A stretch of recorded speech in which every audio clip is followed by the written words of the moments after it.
Blackwood Metal World. Today we're going to test Vanadis 4E 64 Rockwell and Nitro-V at 65 Rockwell and at 63 Rockwell. And first up going to be the 63 Rockwell Nitro-V. Nitro-V pretty much is a 14C28N except with a little bit of vanadium added. And this is sold by New Jersey steel bearing. And I'm using edgepro to put on 18 degree precise.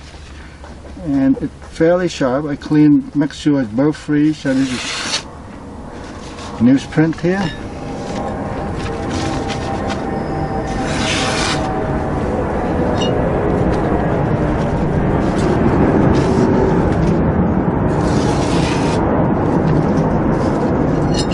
Yeah, the reason I use edgepro so I can control the angle better. However, the bevel thickness is different, so it's not totally on par. But anyway, it's for the Vanadis 4E here. It's behind the edge thickness. The bevel, the edge bevel shoulder is 15/1000 of an inch. 1A up from the apex is 30/1000 of an inch.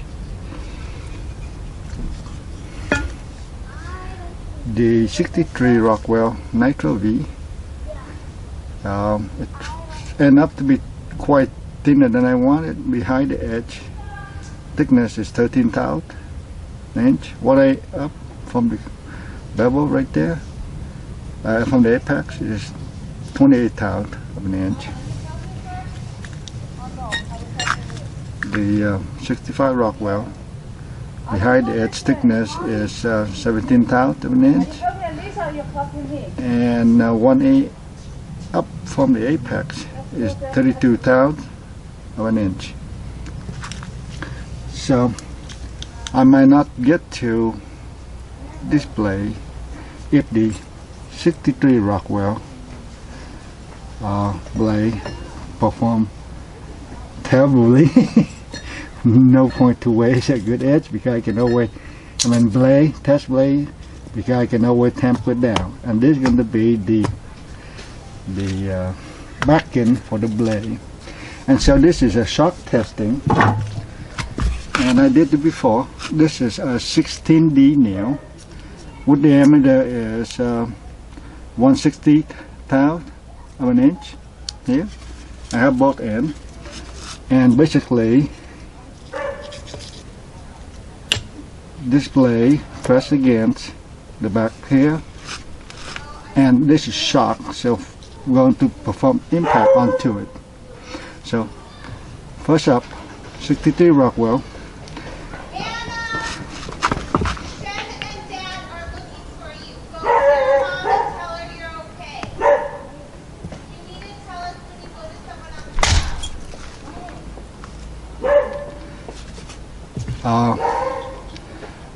I miss.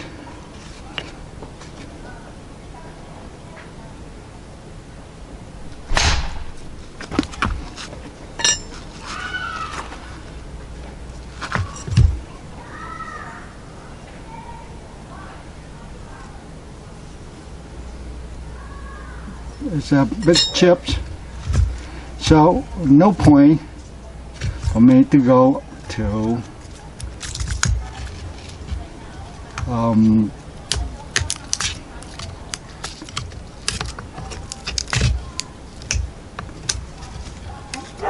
the 65 Rockwell. It went to about halfway in, and it chipped cleanly.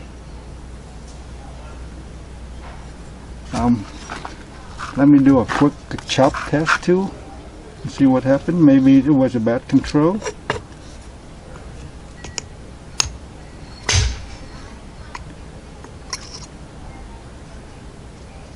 It's a little dent, but no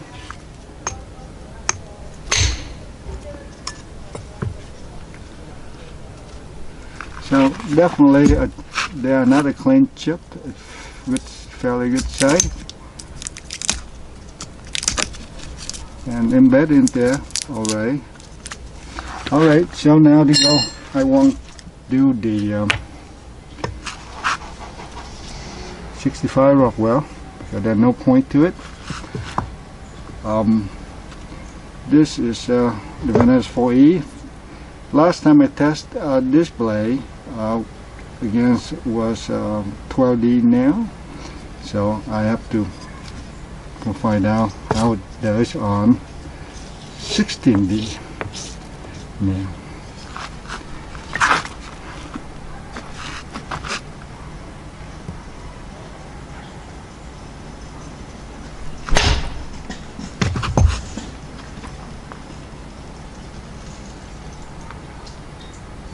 The edge got torn, it deformed and torn, and the nail almost got cut, but it not successfully got cut. So I think this is a matter of strength. I don't think it's there's not enough steel behind this, but I'm looking for the damage mode also. So from what I learned, and so I will maybe without it backing, I'm going to put maybe more stable, and then one more.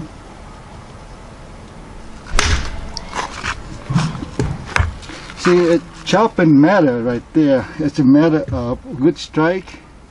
So that was a good strike, and it cut real clean through, and the damage is hardly any right there. So maybe putting on the other block backing was a bad idea.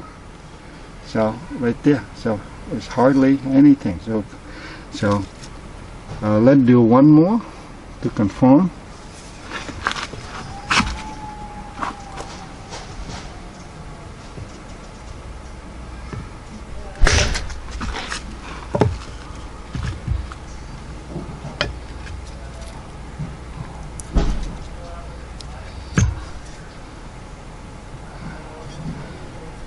May not have cut, but however, this nail getting shorter.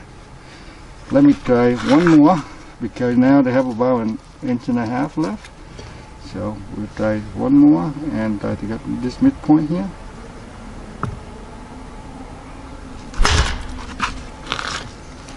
Okay, you catch it in action. So it actually, this damage is small. I think the other backing might be not even and it bouncing or something. So out of 3, I think the first one was bad. The 3 other cut, really good result. So I think chalk it to poor strike. If that's the case, I will go back to my 63 Rockwell and try to hit toward the heel of the blade. Maybe I got better luck. Maybe not, but we'll see.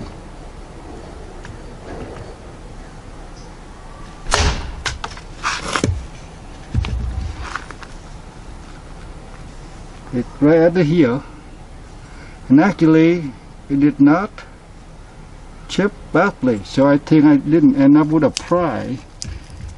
And let's see if it cut the nail. It didn't cut the nail, but it didn't do that much damage either.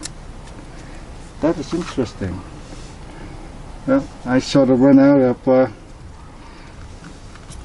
I don't have another thing for testing right now, but I'm really curious though, what can this thing take? Well, in that case, I will going to tape another nail on here. I put new nail on the test striker here, and well, we have the zone to get it small for this 63, but we'll try my best to hit it right there.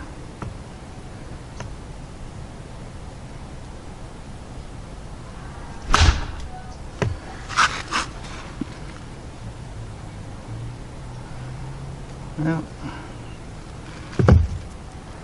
I hit right there, so pretty good hit, and it didn't go through. I got another chip, so Nitro-V for this fairly too thin, and well, I guess I will waste this 65 Rockwell.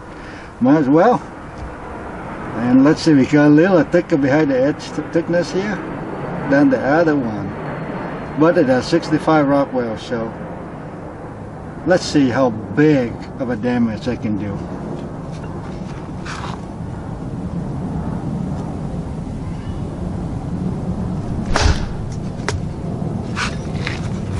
Surprise, surprise. Actually, this one have rippling edge here, and actually bend it, go to a little bit halfway, more than halfway through the nail. So I think the other one just way too thin, thinner than a pocket knife, so that it cannot take this shock.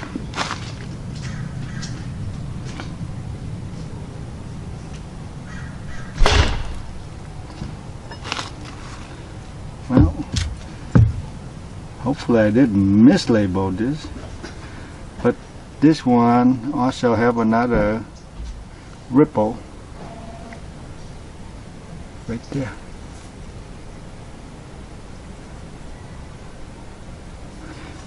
So I think, oops, actually it cut about 70% through, and then it's kind of wedged it, or kind of, yeah, fractured up out sharp from the chips, embedded chips of that other blade. So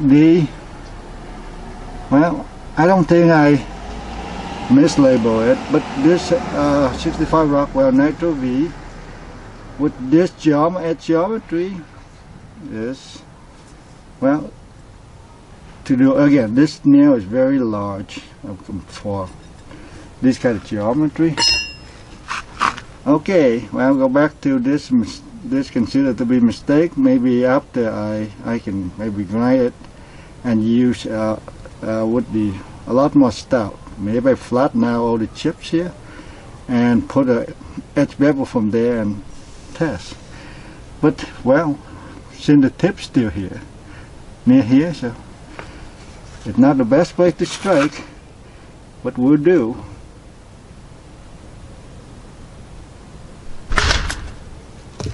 Whoa, it cut right through, yeah.